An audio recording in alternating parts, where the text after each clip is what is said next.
খুব জনপ্রিয় একটা ঘটনা মনে পড়ে গেল। আমি প্রায় এটা বলি। আলী রাদিয়াল্লাহু তাআলা আনহু এক লোকের পাশ দিয়ে যাচ্ছিলেন। সে ইস্তেগফার করছিল।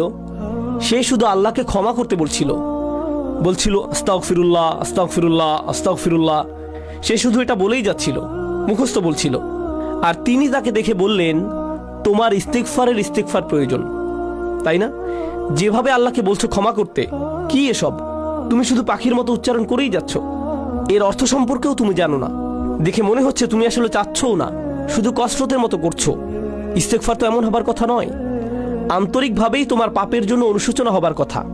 তাই প্রথম যেই কথা আপনাদের বলতে চাই তা হলো, আমরা প্রতিনিয়ত প্রচুর মন্দ কাজ করি, আমরা প্রচুর ত্রুটি করি।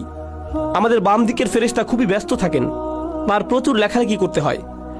আর কেউ যখন আসলেই এসব নিজের ক্ষেত্রে চিন্তা করে, দুইটি জিনিস সঙ্গেই হয়, দুটি জিনিস সাথে সাথেই হয়ে যায়। সেগুলোর একটি হলো যে সে আবেগ আচ্ছাদিত হয়ে যায়। সে মনে করে, আমি তো ধ্বংস হয়ে গেলাম, আমার তো জান্নাতে ঢুকবার কোনো উপায়ই নেই, আমি যা করেছি এর কারণে সেখানে তো আমার কোনো স্থানই হবে না। এটা হলো একটা বিষয়। আর এটা কিন্তু ভালো ব্যাপার নয়, সেটা একটু পরে বলছি। আরেকটা জিনিস যা হয় সেটা মোটামুটি ভালো। সেটা হলো আপনি অন্য মানুষ সম্পর্কে অতিরিক্ত চিন্তা করা বন্ধ করে দেন।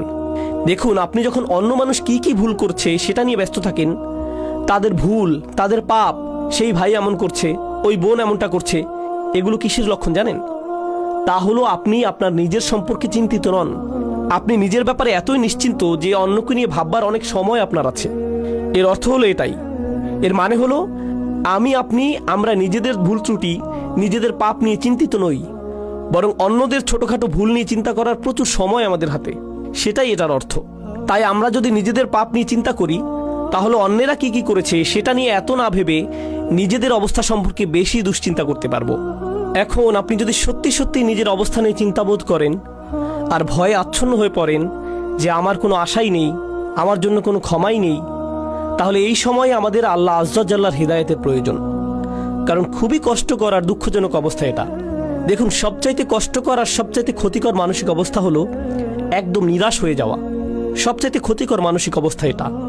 এমনকি অমুসলিমরাও, তারা যখন একেবারে আশাহীন হয়ে যায়, তখন ড্রাগ ওভারডোজ করে, কেউ আত্মহত্যা করে, সব ধরনের অপরাধ করতে থাকে। যখন তারা নিরাশ হয়ে থাকে, নিজেদের নিয়ে আর কোনো আশাই বাকি থাকে না, তখন যা ইচ্ছা তাই করতে থাকে। যখন কেউ নিজের আত্মার একেবারে নিম্নতর অবস্থায় চলে যায়, তখন সেই মানুষের মনে আর কোনো প্রকার আশারই অস্তিত্ব থাকে না। কিন্তু আল্লাহ আজ্জা জাল্লাহ আমাদের আশাহীন করে রাখেননি। আল্লাহ রসুল সাল্লাল্লাহু আলাইহি সাল্লাম আমাদের অনেক আগেই বলে গিয়েছেন, কুল্লু বানি আদম খাত্তাউন, প্রত্যেক আদম সন্তান ভুল করে। অন্তত এখন তো আমরা জানি এই কথাটি, আল্লাহ রসুল নিজেও স্বীকার করেছেন সাল্লাল্লাহু আলাইহি সাল্লাম। কিন্তু এরপর তিনি বলেন, ওয়া খায়রুল খাত্তাইন আত-তাওয়াবুন, ভুলকারী মানুষদের মধ্যে সর্বোত্তম হলো যারা আল্লাহর কাছে ফিরে আসে, তারা ফিরে এসে আল্লাহর কাছে ক্ষমা চায়। অন্যভাবে বললে, আল্লাহ এই দরজা আমাদের জন্য খুলে রেখেছেন। যত পাপই আমরা করি না কেন, আল্লাহ আমাদের পুরো আমলনামা মুছে পরিষ্কার করে দিতে রাজি আছেন, কিছু থাকবে না। যে কোনো সমাজে যদি কোনো অপরাধ করেন, সেটা আপনার পার্মানেন্ট রেকর্ডে চলে যাবে, সেটা আর মোছা যাবে না, সেটা আর সরানো যাবে না, সেটা ওখানেই থাকবে, আজীবন থাকবে, যেন কালো এক মেঘ আপনার উপর। যেসব মানুষ যে কারণেই হোক এসবের মধ্য দিয়ে গিয়েছেন, বের হবার পর তাদের চাকরি খুঁজতে খুব কষ্ট হয়েছে।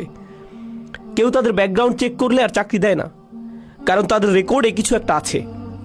আল্লাহ আজ্জা জাল্লাহ আপনার আমলনামা একেবারেই মুছে দেবেন, যদি আমি আন্তরিকভাবেই আল্লাহর দিকে ফিরে যেতে প্রস্তুত থাকি। যদি আসলেই আমরা চাই এমনটা, আমরা যদি সত্যি আন্তরিক হই, তবে আল্লাহ সুবহানাহু ওয়া তাআলা শুধু কথার কথা বলছেন না, তিনি আসলেই আন্তরিক এক অন্তর চান, যে তার দিকে ফিরে আসবে।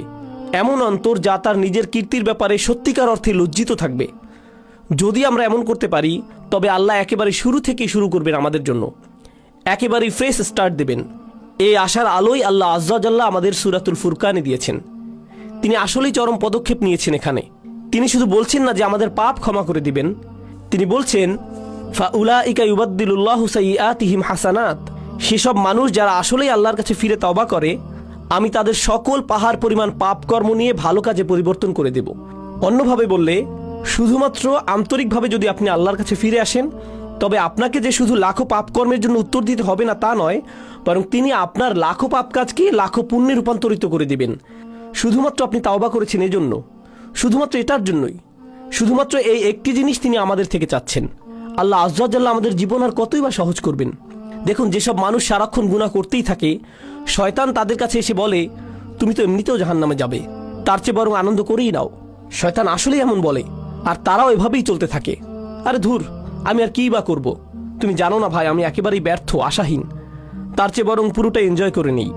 শয়তানের প্রত্যেকটি ওয়াসওয়াসা শুনি, ফাটাফাটি করেই যাই দুনিয়া থেকে, জীবন তো একটাই, এরপর মরে যাব, এটাই হলো তাদের চিন্তা।